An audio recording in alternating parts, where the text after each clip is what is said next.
Welcome to Inside Politics with Kevin Klein, beyond the headlines, beyond the spin. Straight facts, sharp analysis, and common sense conversation you won't hear anywhere else. Let's get started. Hi, I'm Kevin Klein. Welcome to another edition of Inside Politics. I am joined by two of my colleagues this week from the Winnipeg Sun. We have Lawrence Pinsky, KC, who is a former human rights adjudicator, as well Royce Koop, who is a professor of political sciences at the University of Manitoba. A lot to talk about this week, gentlemen. We've got more announcements from Prime Minister Mark Carney on how we're going to rebuild the nation. These are generational announcements. I think I heard wrong ones. I'm not sure because they didn't sound generational to me in any way, shape, or form. We want to talk a little bit about that. Carney's plans to build up the Canadian Armed Forces.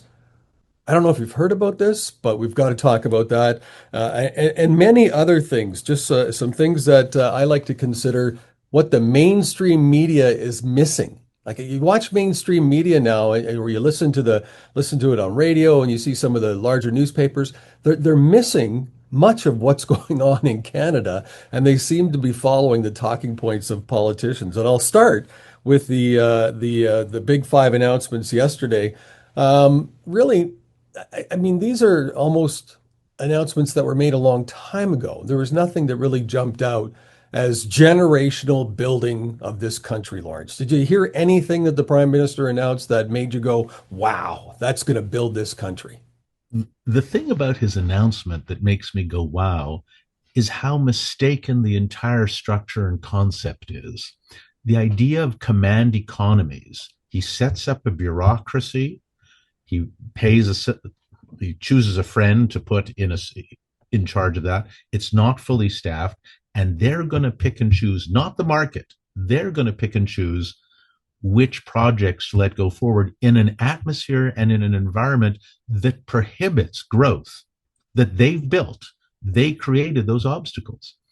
It's an obscenity to me. It's a position that doesn't understand history, that wants state control, and that never works for economic growth. So quite apart from, yes, there's nothing really earth-shattering. There was nothing great. I guess the one thing was another LNG plant that has a big Indigenous component to it. Great. There should be 16 LNG plants. But the concept is so wrong. And if I'm an investor, do I say, well, we have this exemption, Mr. Carney can giveth and taketh away. I'm going to put billions of dollars without any security about that when the entire legal structure prohibits growth and expansion? I'd be pretty reluctant unless they're going to pay me a whole bunch of money to do it. So that's what stuck out to me. Yeah, it struck me as odd that a person of Carney's experience, if you will, especially in business, that he really doesn't talk about the return on any investment. He doesn't talk about that at all on any of these projects. Yes, the LNG project was great, but we know without a doubt, and people have talked about it since the election started, we know we have to get our minerals out of the ground, that we have a wealth of minerals underground that countries need, that the Americans need.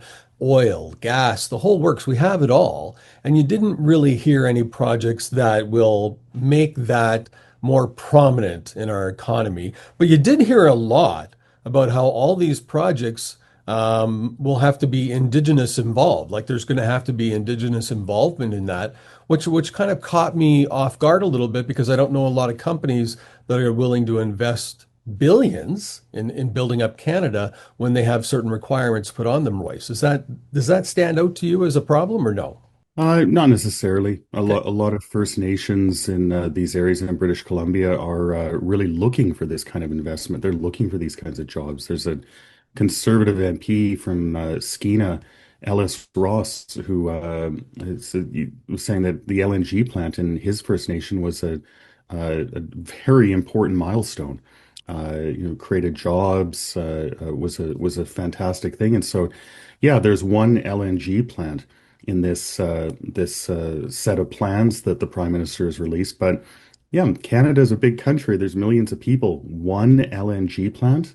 I mean, what made me say wow about this announcement was that all of these things had been previously announced. Wow, Yeah. you built this up for Yeah. weeks, and now we're hearing about things that we already know about. And so right now, Carney really raised expectations. He talked a massive game in the election campaign afterwards, and now we're just not getting a payoff. And I think, you both been in politics, you know that part of politics is about managing expectations, and Carney is massively failing at that. And I wonder how long Canadians are going to put up with that. Say, like, we were supposed to get generational changes. We were supposed to be transforming the economy, like shifting from a US oriented export economy to exports to non-US countries. None of this, you know, this stuff helps, but it's baby steps. Used to be that Preston Manning had this line about trying to kickstart a 747 with a flashlight battery. That's what this kind of feels like to me. Yeah, I would agree with that. I think that he is missing a lot of the main points, but he talks the talk, right?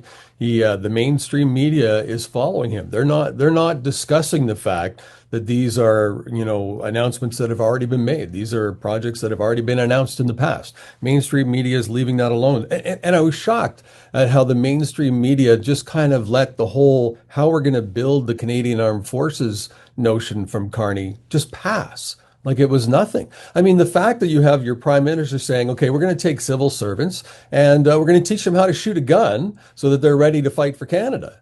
I don't think some, Martha, who's working at CRA and been there for 20 years, is the person that you want to put on the front line. As a taxpayer, do we want CRA having guns? But beyond that, I just want to go back to something. I think he's got this flat affect in how he speaks, this really calm demeanor, and I think that fools a lot of Canadians. It's what I called in an article before the banality of Carney. This tone that, I don't know, puts people of a certain generation to sleep, and they don't seem to realize how the entire structure is wrong. Command economies do not work. If the underlying structure prohibits growth and investment, it's a farce. So it's this weird summa. Anyway, that's the first part. The second part is sorry, did you want to jump in? No, go ahead. No, we'll let that go. The second part that is crazy is what you raised, Kevin. 300,000 or whatever it is, civil servants will be given a gun and a shooting day, and that's going to be called an investment in our defense. The federal budget proportionally had the most cuts to Veterans Affairs. We had the Veterans Affairs minister saying that she agreed or didn't depose whatever the courts that said you shouldn't wear a poppy. Itself entirely wrong, and I think we'll get to that later. Yeah. But all of that together with the plan to boost defense spending by giving 300,000 civil servants a day off and a gun, it's so preposterous. And the fact that the mainstream media, bought and paid for by the Liberal Party, is returning the service, what a surprise. When will Canadians, though, wake up and say, this is not Canada? This is wrong and has to stop. That's what I don't know. That's the $64 billion question. I guess I should say $78 billion question. And I hope there's an answer soon. But how realistic? Like, how can Canadians not sit back and just kind of chuckle a little bit that our way of, increasing national defense and adding to our forces is to give guns to civil servants, Royce? Like, seriously, it seems like something out of a bad Seinfeld episode. Yeah, yeah, it does. It sounds like a Larry David idea, to be honest. And there's lots of people laughing about it, creating a civilian militia out of civil servants. Ottawa will be the most fortified place in Canada. So laugh about it, but what's the real lesson here? It's that the government mishandled this. We want to increase spending in this area. They can't do that properly. Even you get these kind of harebrained ideas attached to it. And part of the reason for this is that we know that a lot of the things that Carney claims he wants to do, he claimed he wanted to do in the election campaign, and he's said he wants to do it afterwards, they're actively opposed within the Liberal Party. And so a lot of the watered down kind of crazy ideas that we saw in this budget and the announcements afterwards, they're a result of that. And so I could see, this idea being the product of discussions within the Liberal Party, well, I don't really want to increase spending on the military, but maybe we can figure out a way to benefit our voters in Ottawa. Maybe let's give them guns. Maybe that was the way that this transpired. I could actually see that happening. It's creative accounting, obviously, which is what you're explaining, right? Let's find a way to make it look like we're putting more money in. But honestly, I mean, and I know I'm going back to it, but I mean, seriously, can you imagine what other world leaders were thinking when they saw that news?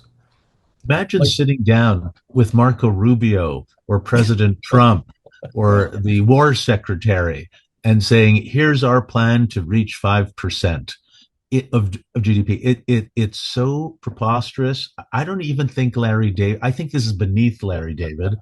I'm not sure what this is, but it really makes us look at as the joke that our government has turned us into. well, So and you brought up something about because I didn't mean to cut you off. Sorry about that, Lawrence. But you brought up the poppy thing, and I wanted to take you right from there because it's a bit of a joke that now, here we are spending all this money or we're saying we're going to spend all this money on building up our army, building up our forces, and so on. But we had judges or courts not allow people to wear a poppy. We talked about that last week on our show. We talked about how that was wrong. We all thought it was wrong, but it turns out that chief judges came out and backed the poppy ban, and in fact, so did the Minister of Veterans Affairs, as I understand, Lawrence. yeah, so it's not all chief justices. It's I think two chief justices in Nova Scotia where the story arose. Um, I'm very curious. In Manitoba, in Ontario, and other jurisdictions, judges wear sashes that are symbolic of His Majesty and his government. Are they going to disrobe? Are they going to take off the sashes? Because maybe somebody might say, gee, if there's an action against a government, oh, you're biased. It's such a with the greatest of respect to those judges who said that, it's so wrong. It's wrong morally, it's wrong from a Canadian perspective, and it's wrong at law. The question when someone moves to recuse or remove a judge from sitting because there's an apprehension of bias is, would a reasonable person, reasonably informed, conclude that that judge was incapable of being impartial? What reasonably informed Canadian would conclude that if a lawyer wears a poppy, that somehow or a judge does, or a clerk does, that the whole system is corrupt and incapable of saying, hey, veteran, and this is what this chief judge said, if a veteran comes in and is wearing a poppy, the court is wearing a poppy, a veteran comes in and is charged with assault, would it be perceived that there was fairness? Well, of course it would be. What reasonably informed Canadian would conclude that because a lawyer or somebody wears a poppy, that the veteran, if he or she assaulted somebody? Who wouldn't be able to distinguish that? It's such a specious argument with, as we say, the greatest of respect. It's unbelievable. I do not believe that would ever happen in Manitoba. We're blessed generally with and I'm not just saying this because I appear before them. I don't much anymore, but we're blessed in Manitoba with a common sense judiciary. And I cannot imagine our Chief Justice. I can't imagine either the Court of Appeal Chief Justice or the King's Bench Chief Justice or any of the justices maintaining this type of thinking. It's unbelievable to me. So what Lawrence was describing was the argument that the judges from Nova Scotia made. They defended the decision to not allow poppies, and they did so on the basis of yet another hypothetical scenario. What would happen if someone was charged with assaulting a veteran and they walked into the courtroom and the judge was wearing a poppy? Could they expect justice?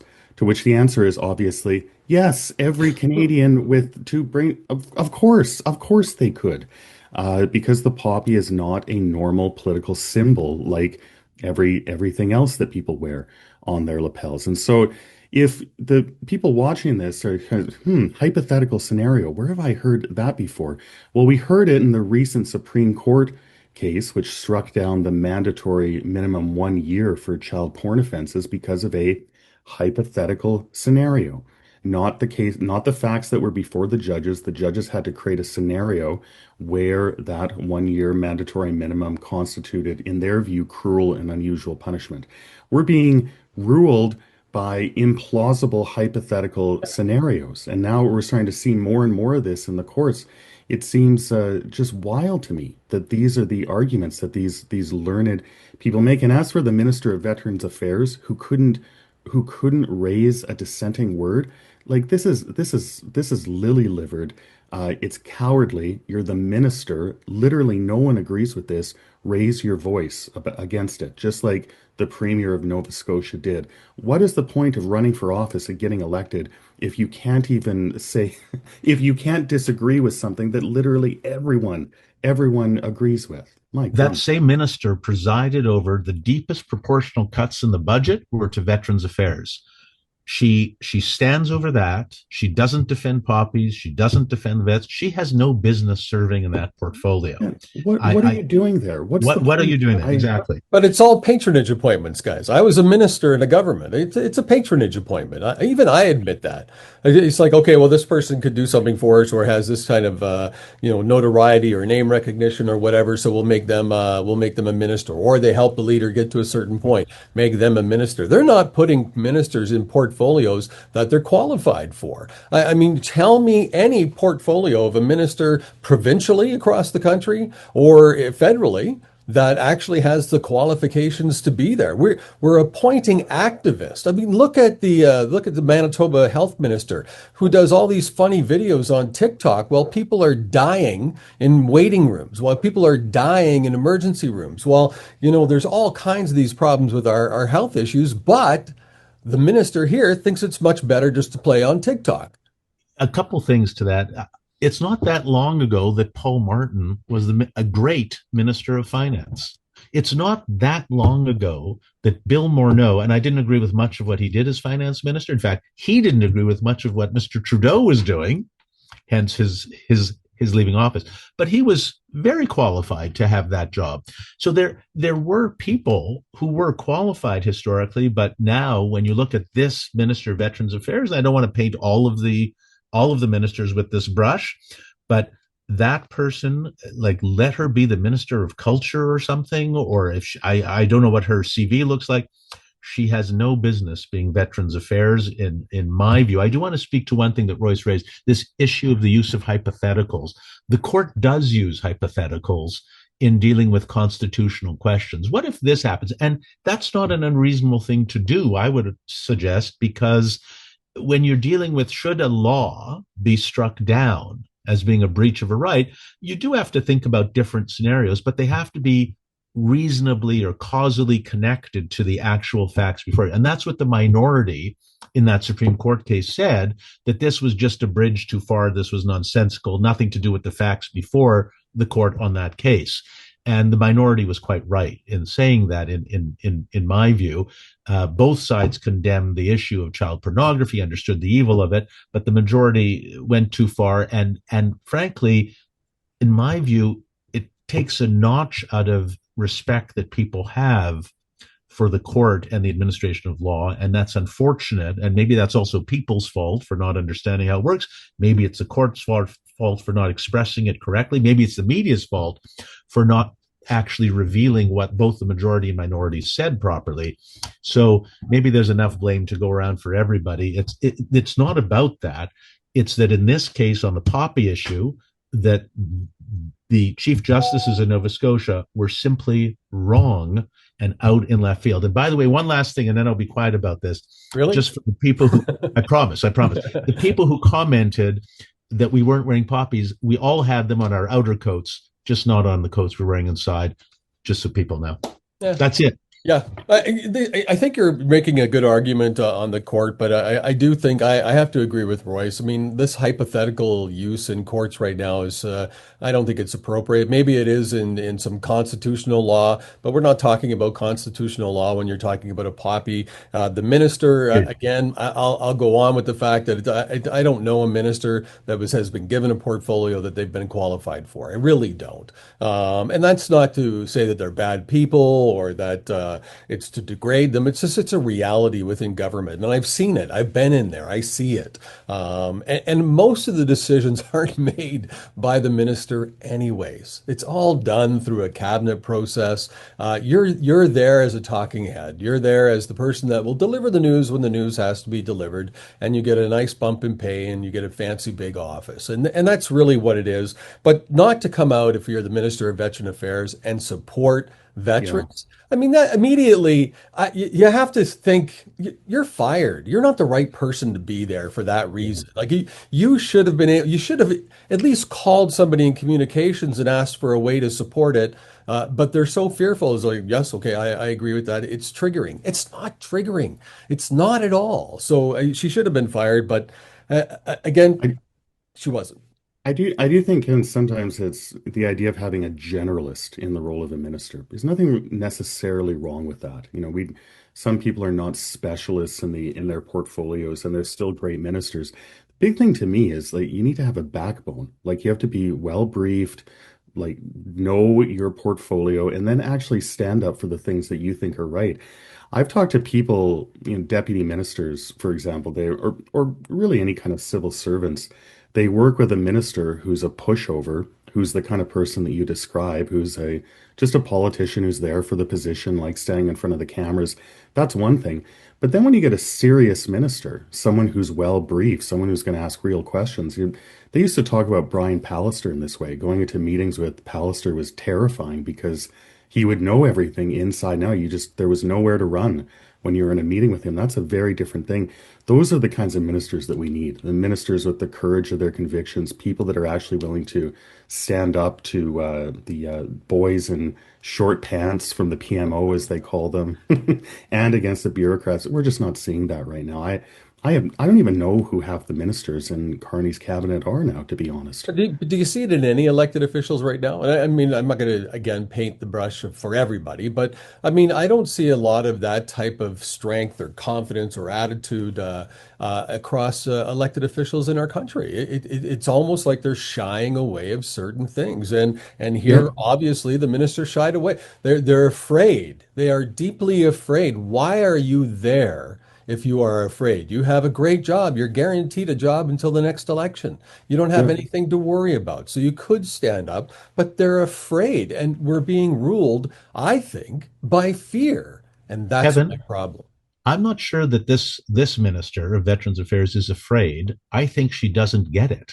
I think she doesn't have really the moral backbone to be in that position. When you look at the budget cuts to Veterans Affairs, she should have been fighting like crazy to protect. But that's not her job. That's not her job. Well, it could be. It isn't the way she's doing it. It should be. But I've been there, Lawrence. It's not your job. You don't get to fight that fight. You're not the same. Look at what you did with CO Silica versus what other people did. You stood up and said no. Yeah. And that was the right thing to do. In that, even though I think CO Silica should go and should happen in Manitoba, but in that context, it wasn't right. So these ministers also could do the right thing. But frankly, Royce, I'd like you to find me a Liberal minister who has the courage of any conviction at all. I don't think there's anything there. Maybe the former minister of the environment, he had certain convictions that were ruinous to the Canadian economy. Yeah. But I'm not aware of anyone else who has any courage of any convictions among federal Liberals or their supporters, frankly. But look, I stood up, before you go, Royce, I mean, thank you for mentioning the CO Silica, but I stood up against the party for that because of some stuff that was going on behind the scenes that was, in my opinion, unethical. And obviously, after the investigation, they proved they agreed, saying, yes, this was not proper, it was unethical. But I lost. By doing that, of course, the party, put me aside. I was locked in a back room. I was not a friend of the party anymore, which is interesting, right? Because I get called, a conservative all the time, but I can tell you, certain conservatives don't want me even near the party because of what I did about the ethics of that. And that's what I find with politicians. I did that, but I think other politicians may have just went along to get along to keep their job. Yeah, and what we need in the veteran affairs portfolio is someone who's going to stand up in cabinet and smash their fist against the table and say unacceptable. That's exactly, yes, smash that table. That's the minimum. I think if I was a veteran, that would be the minimum that I would expect. But Lawrence makes a very good point. Who is the one minister in the Carney cabinet with the courage of his convictions? Unfortunately, it's Stephen Guilbeault, the former environment minister, who I think we're going to talk about this later, seems to be the tail who's wagging the dog right now in that government. We'll talk about it right now, Royce. Let's go right into it. Okay, so we saw some outstanding reporting from Brian Lilly from the Toronto Sun, who was talking about the influence that Guilbeault has in the government right now, along with Jonathan Wilkinson, who was a Trudeau-era minister. He was actually dropped by Carney and was apparently pretty upset about that. And so these are two kind of rock-ribbed environmentalists, people that are opposed to infrastructure projects, to energy projects, and that were explicitly opposed to these LNG projects that the Prime Minister is so focused on right now. And what Lilly is finding is there's a lot of tension in Carney's cabinet. There are these Trudeau-era environmentally focused ministers who are not in line with the things that Carney has said about economic development, about restructuring the Canadian economy. And as time goes on, what we're finding is that this group, these environmentalists, are actually winning a lot of the arguments. And so part of the reason that we got such a watered down budget, part of the reason we're getting like these lists of projects that are less than transformational, less than what the Prime Minister promised, is because these people, this faction within the party is having some real success. They're convincing the Prime Minister to hold back on some of this stuff. So why do we not have a pipeline? Why was there no pipeline? The most obvious thing that could have been announced in those projects, why wasn't it announced? Partly because Mark Carney is giving in to this faction within his party. So we've had Why? now a couple Why? of weeks. Because he's afraid. Yeah, yep, yeah, No, and he can't. no. Read Values, his book, and and that tells you why. He doesn't believe in it. He too I does not believe in it. True, He but does I not. think what but I think what Royce is describing, where he's right.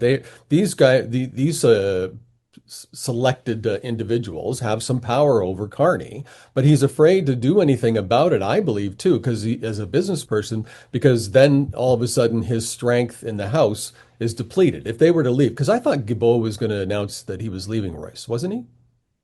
Wasn't he one of the I'm not ones that was sure. rumored to say he was leaving? No? Okay. Why Well, would he? Apparently, Wilkinson, they offered him some fancy diplomatic post, and he said no. He'd rather stick around and be a pain in the neck to Mark Carney than move to Europe. And I think you're both right. I mean, Mark Carney's views are hard to pin down at the best of times, but I think what we're seeing here is he's having trouble managing the Liberal Party. The Liberal Party is like any other party. There's different factions, different groups, and he's having trouble managing that. And after 2 weeks of wall-to-wall media coverage of the Conservative Party, rebellion and dysfunction in the Conservative Party, we're learning that Mark Carney is unsuccessfully dealing with the same thing in his own party. And the difference is that actually has consequences for Canadians. The fact that Carney can't apparently dictate to his cabinet, can't dictate to his caucus, means that we're not getting the projects that we need in this situation with tariffs that we should be getting and that we were promised in the last election campaign. Tariffs. Who's talking about tariffs? Nobody's talking about Yeah, tariffs anymore. I mean, yeah. I don't even know if anyone goes down to the United States to even have a conversation about tariffs anymore. It's almost like we've accepted the fact that we're not going to have them, and we all think we're the right, we did the right thing here. We're not doing the right thing. People are losing their jobs, and it's going to become very, very difficult for Ontario and other provinces, as such as Quebec, probably, if we don't get a tariff deal done soon. So, The no, people, media the forgot people, all about tariffs. the people going down to the States are the Alberta separatists. They're the ones going down to the States talking to them. Daniel Smith, uh, she did go down, as we all know, and I should say, she went down to the States, and she's been right on so much. We've said this before. She's right on this too. But when Royce, I want everyone to understand, this is so important, this notion of the five projects, some weird game show where you have the structure of the economy that suppresses growth and development, and yet you have a selection of 5 or 10 projects, is the opposite of intelligent economics. It is consistent with Mark Carney's book. It is consistent with government control and a command economy. It does not work, and Canadians will pay the price. We will pay it in taxes. We will pay it in unemployment. Families are paying it already with increased food lines. And eventually, I suspect it'll hit more of the middle and upper middle class. And hopefully they'll wake up at that point. You can't have this selection, this lottery of growth in an environment that stifles growth. It just doesn't work. It's not going to work. Yeah. Well, good discussion, gentlemen. Thank you very much for this. We'll see how these projects progress over the next little while, and see what Danielle Smith does do about not getting a pipeline. That was a big wish of hers. But thank you, and have yourself a great weekend. Thanks for watching Inside Politics with Kevin Klein. Please like and subscribe to this channel and visit thewinnipegsun.com for more.